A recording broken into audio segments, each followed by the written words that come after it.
former British Prime Minister Boris Johnson is being grilled at the moment over his government's handling of the COVID pandemic. Johnson has been criticised by his own former aides for his indecisiveness and lack of scientific understanding during the health crisis. Some 230,000 people died from COVID in the UK. We're now going to go to London to listen in to that inquiry. It is now over 230,000. By any measure, Mr. Johnson, that is a shocking figure and a terrible loss of life. Is that the tragedy to which you were referring when you said, in this tragedy, the state has an obligation to examine its actions? That is certainly the core of the tragedy, yes.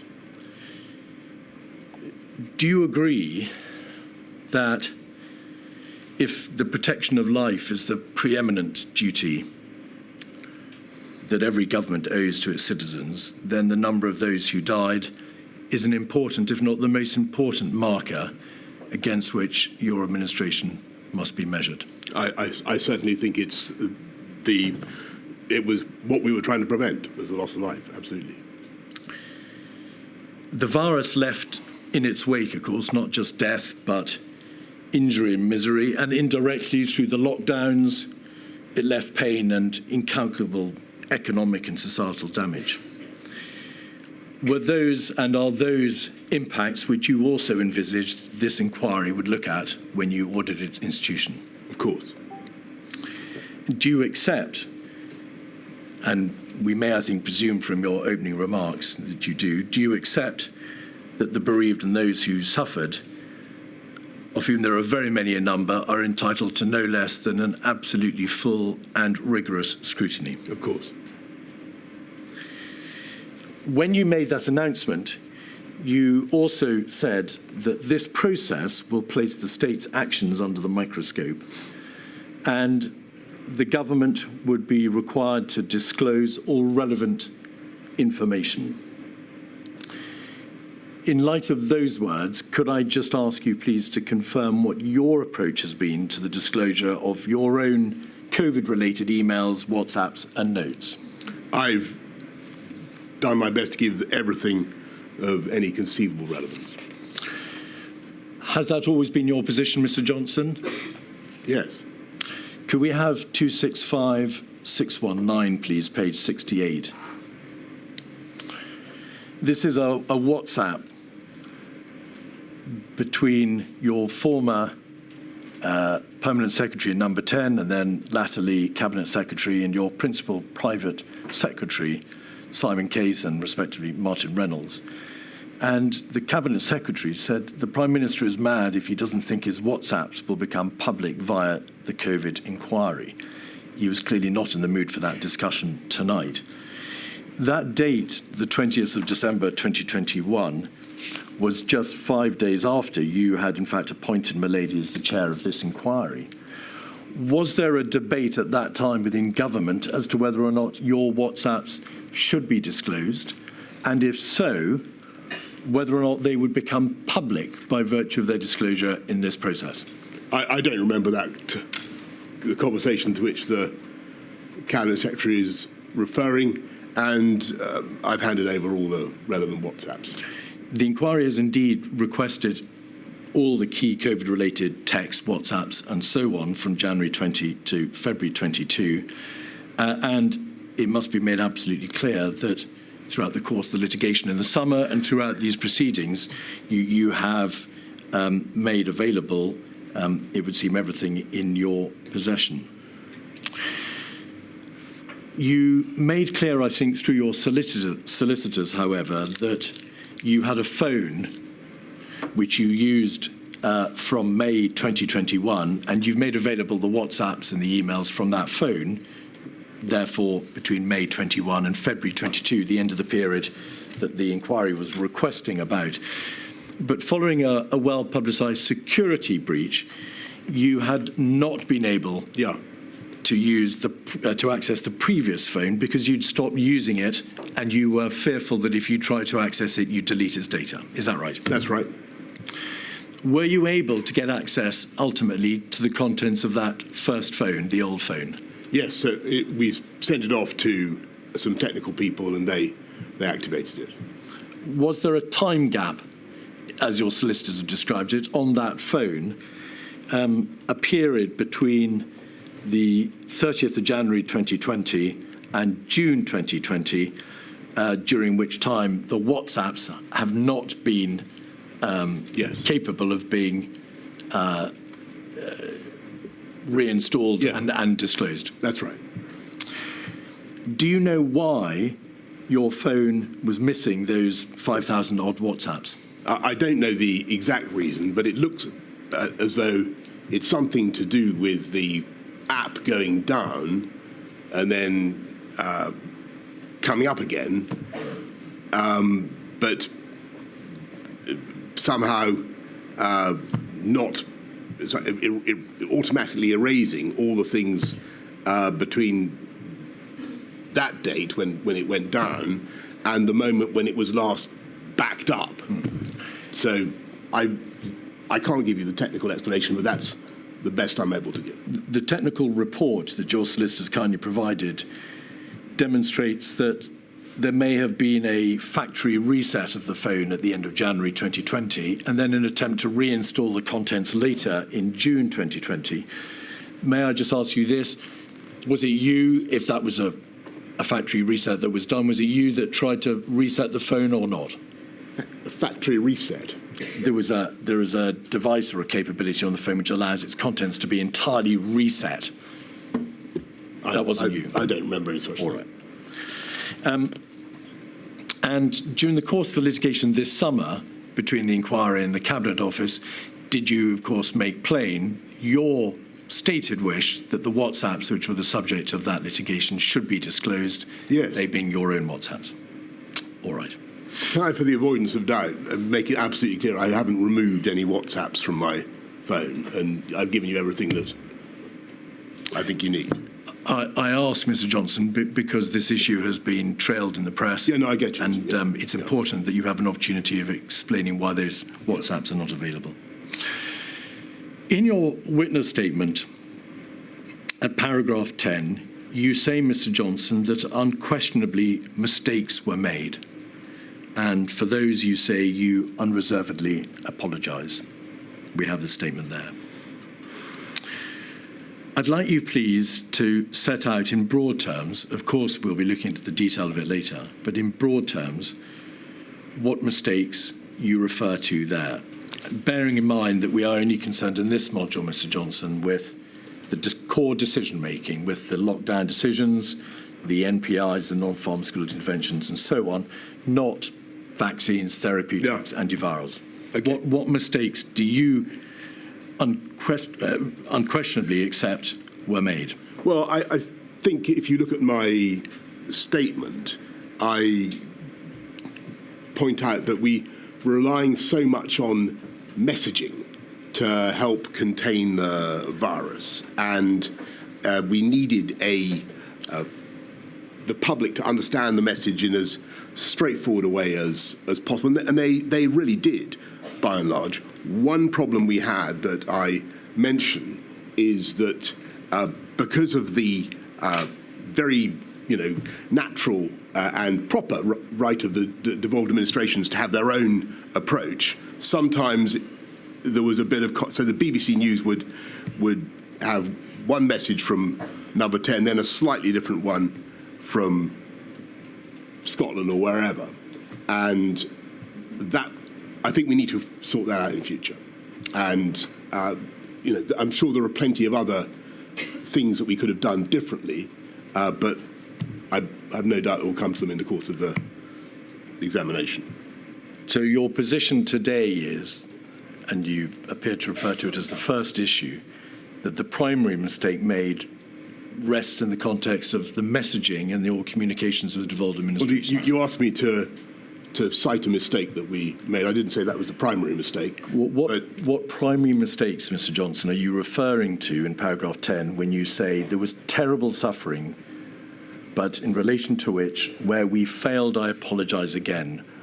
For what are you apologising in that statement? Well, I think just to go back to your main point, which is that so many people suffered, so many people lost their lives. Inevitably, in the course of trying to handle a very, very difficult pandemic in which we had to balance appalling harms on either side of the decision, we may have made mistakes. I don't want to try to anticipate the discussion, which I'm sure we will get into, about the timings of MPIs, of lockdowns.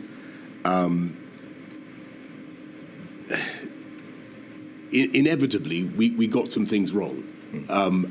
I think we were doing our best at the time, given what we knew, given the information I had available to me at the time. I think we did our level best. Were there things that we should have done differently? Unquestionably, but I would struggle to itemize them all before you now in a hierarchy. I'm afraid. I think it would be. I'd find it easier to try and explain what happened as we went through. You say in your witness statement, I unquestionably made mistakes. Can you draw a distinction for us, please, between yourself personally and the government? To what extent do you accept personal responsibility as opposed to accepting it on behalf of your administration? So I take personal responsibility for all the decisions that we made.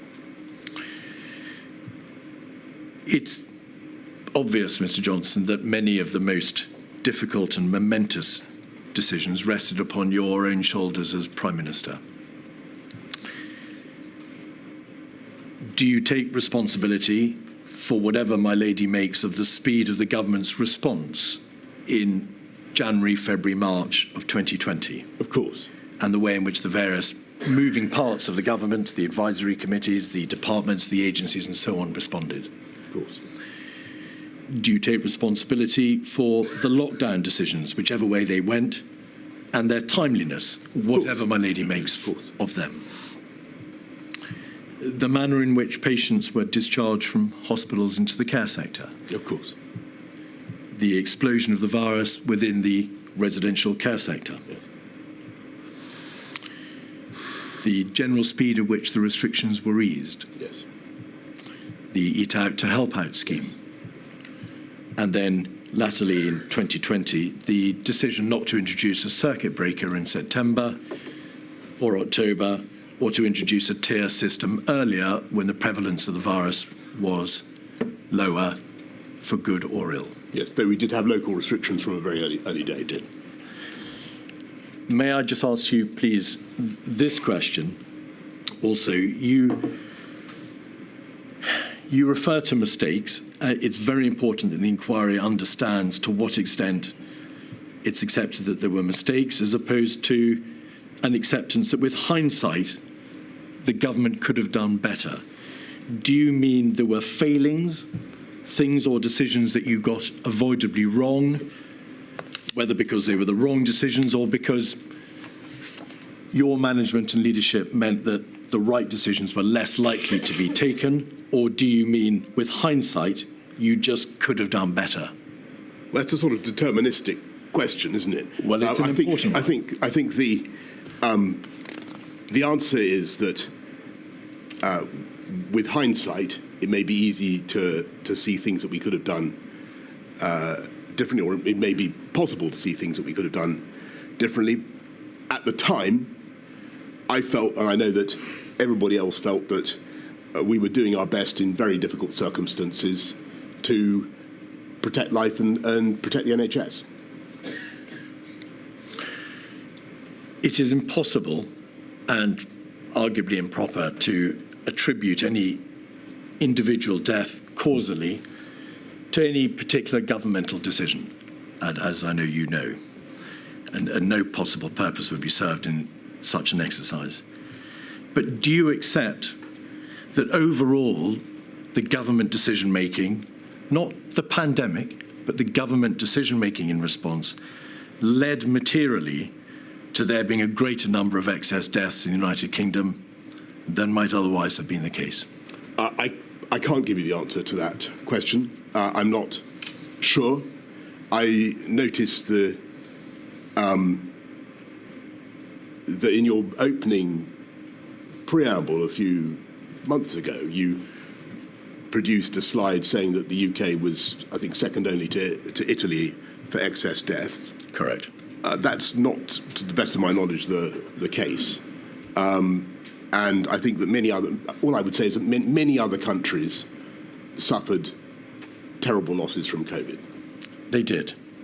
And the evidence that I've seen suggests that we were well down the European table and well down the world table. Though that is, of course, no comfort to the bereaved and their families. That seems to be the statistical reality. The evidence before Milady is that the United Kingdom had one of the highest rates of excess death in Europe. Almost all other Western European countries had a lower level of excess death. I've seen. Italy was tragically in a worse position than the United Kingdom. Well, I don't wish to contradict you, Mr. Keith, but the evidence, the ONS data I saw put us, I think, about 16th or 19th in a table of 33. In Western Europe, we were one of the worst off, if not the second worst off. You must have long reflected since that time why that was so. Why do you think that we had the rate of excess deaths in this country that we did ultimately have? As I say, I think that the statistics vary, and I think that every country struggled with a new pandemic, and I think the UK, from the evidence that I have seen, was well down the European table and obviously even further down the world table.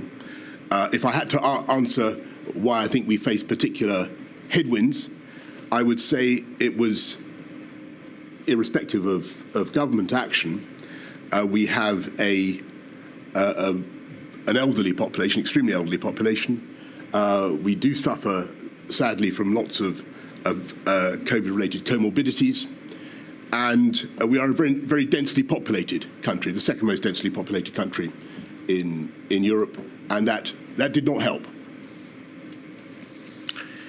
Do you accept that government actions materially contributed to that outcome? It wasn't just a matter of the state of the healthcare system, density, age of population, and in fact, the geographical location of the United Kingdom. Given that other countries have excellent healthcare systems and face similar problems and ended up in statistically with more excess deaths per 100,000, the answer is I don't know. I don't know. You're obviously extremely well aware of the argument that the lockdown decisions themselves, cumulatively and individually, contributed to the number of excess deaths. What do you say to that? I say that I don't know, but I'm aware of the arguments that are made. What I would say respectfully to people is that they were very, very difficult decisions, and the issue of the timeliness of lockdowns was clearly one that we considered very hard at the time, and you will have seen from the evidence that there were strong arguments against going too early into lockdowns, especially when it came to that first series of March NPIs. And you'll remember the arguments that were made, two arguments against early action, and they were the risk of behavioural fatigue and then the risk of bounce back, or what you've called uncoiling of the spring. And they were made powerfully, and they certainly had a big effect on me. Could you assist the inquiry, please, with something about the nature of the the heavy responsibility which rested on your shoulders. It is perhaps self-evident that only the most difficult and momentous decisions come for the Prime Minister. That's correct. Were there any good or easy decisions to be made in this context? No, I can't think of a single. Well, I suppose it was an easy decision to say that we should go ahead with the rollout of both Pfizer and AstraZeneca as soon as they've been approved by the MHRA. But there were no, when it came to the, forgive me, Mr. Keith, but when it came to the balancing of the need to protect the public and protect the NHS and the damage done by lockdowns, it was incredibly difficult. Pause there, please. I do understand emotions are running very high. I do, and I think it's most unfortunate when I have to ask people to leave. But we have to ensure that this hearing is effective, and it's got to be effective not just for people in this hearing room, but for people watching on the online streaming. So please make sure your behaviour is appropriate to a public hearing of a statutory inquiry. Thank you. Sorry to interrupt. No, it's fine. We'll look at the nature of the particular decisions in greater detail later. But broadly speaking, so that we know the lie of the land and we know how you approach these issues, were the majority of the most momentous decisions, the decisions, for example, to impose the lockdowns and social distancing measures and so on, were they decisions that were in practice made by you, yes, even if they were affirmed or endorsed by the Cabinet later, or were they decisions that were entirely open-endedly made by Cabinet? That's a very good question, because I think it was both. A huge number of decisions, because they had to be taken so fast, were funneled up directly to me, but there were also a large number of decisions, and I do think this maybe hasn't come out as much as it should, that were the subject of exhaustive Cabinet discussion.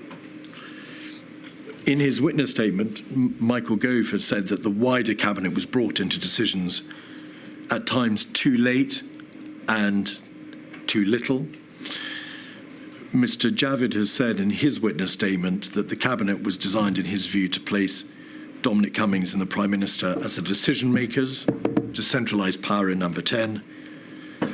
And in his own witness statement, Mr. Cummings has said that the Cabinet was largely irrelevant to policy or execution on account of the leaks, your inability to chair it, and because it was seen by Number 10 as not being a serious place for serious discussion. I don't think that's true. I think there were some really excellent Cabinet discussions about the trade-offs. If I had to make a comment about Cabinet as a whole in terms of the speed of lockdowns, which was what we're talking about, I think it probably would be fair to say that the Cabinet was, on the whole, more reluctant to impose MPIs than I was. That wasn't true for every member of the Cabinet, but that would be a general comment. The lockdown decision of the 23rd of March 2020 was debated, as you rightly say, at great length on the Sunday, on the Monday by the various bodies, but in particular COBRA. But it was debated in COBRA on Monday the 23rd. A public announcement, we'll all recall, was made that day, that evening, in fact, and then it went to Cabinet on the Tuesday. So in relation to the first lockdown decision, it's obvious that Cabinet debated it after the event. In relation to the second lockdown, that of November 2020, Mr. Johnson, do you recall whether or not that decision was made by a COVID ministerial committee or by Cabinet? I'm afraid I can't remember the sequence there, but just picking you up on the first lockdown, which was actually a sort of crescendo of measures, I'm fairly certain we had a long Cabinet call at least to discuss it. Well, we'll look at that in detail later. The inquiry's heard a great deal of evidence, Mr. Johnson, about the way in which your secretaries of state would naturally and permissibly come at the same issue, whether to have a lockdown, whether to ease, whether to have a tier system and the like, from different angles. The Secretary of State for Health and Social Care, understandably, would promote the public health consequences and the need to act in the public health. The Chancellor would frequently promote the economic considerations, but all, it's obvious, were aware to greater or lesser degree of the societal and economic harm that would result from the decisions that you were having to contemplate making. Who ultimately had to weigh up and determine the competing public interest considerations, public health, societal harm, economic damage, and so on? On whose shoulders rested that debate? That's the job of the Prime Minister, and there's only the Prime Minister that can do that. But I think that wasn't actually a bad way of doing it, to have different interests represented by different Secretaries of State in different departments. Presumably you needed the advice of your close advisors, your Cabinet Secretary, and those in the civil service, in addition to the advice that you were receiving from your Secretaries of State. Could you give, please, the inquiry an indication as to the identity of the persons upon whom you were most reliant in that debate, in that weighing up exercise? Well, I don't wish to embarrass distinguished public officials by naming them. I don't know what the. Well, I find that civil servants, on the whole, are quite happy to remain anonymous. But I can certainly tell you that I had superb deputy private secretary, a mathematician, an economist who's brilliant in understanding healthcare issues, and an absolutely brilliant private secretary for healthcare. the inquiry's obviously heard from a number of advisors. I think you've heard from both of those individuals.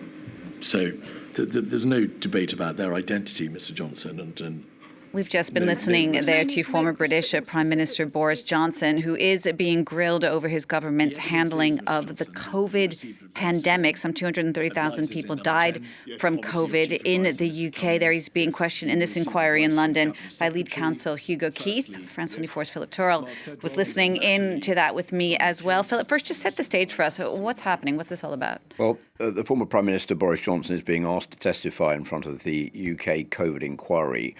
He was Prime Minister at the time from 2019.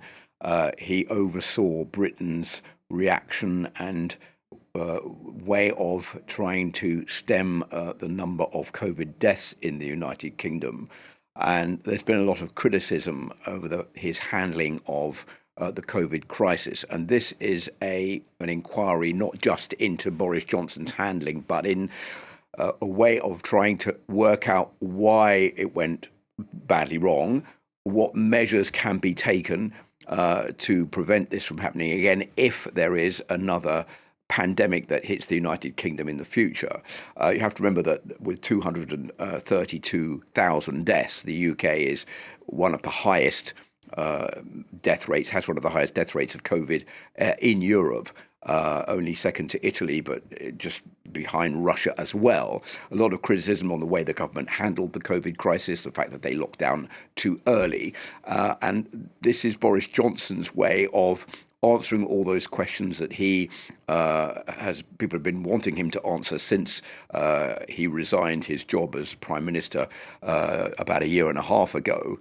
And many people say that he is responsible for that high death rate. And we've seen families of bereaved outside the hearing this morning protesting about Boris Johnson, about the government's handling of the COVID crisis and wanting answers. And I think that there are many questions that Boris Johnson is going to have to answer over the next 2 days, today and tomorrow, during 8 hours of questioning by the QC there, Hugo Keith. I'll give you some of the questions that people are wanting answers to.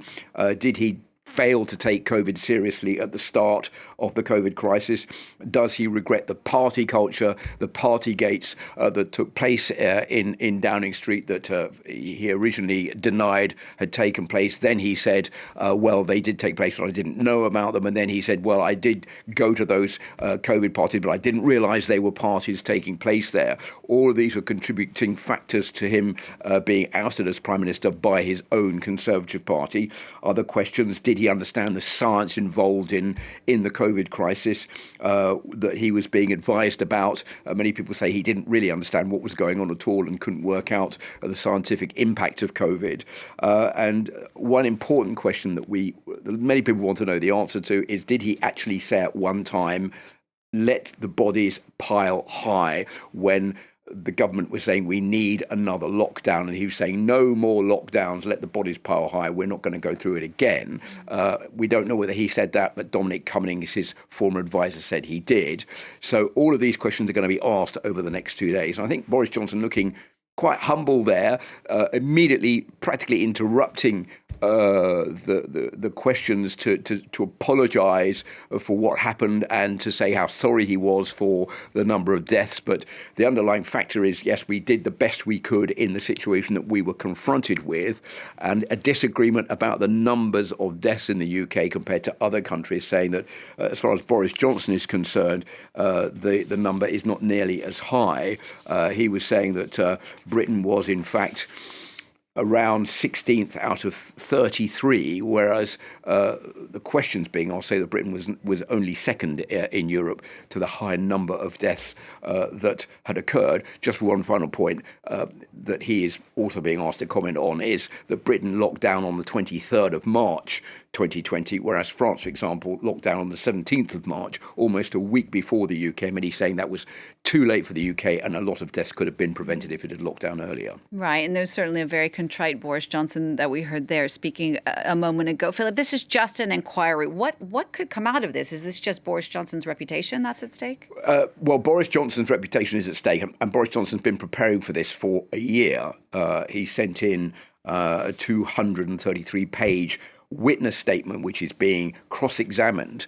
But this is not a trial. He doesn't face going to jail or anything like that as a result of it. This is a questioning so that necessary steps can be taken to avoid anything similar happening in the future, because Britain, like many other European countries and elsewhere around the world, was totally unprepared for a pandemic like the COVID pandemic. It could have dealt with, for example, a flu pandemic, but wasn't prepared for something as serious as COVID.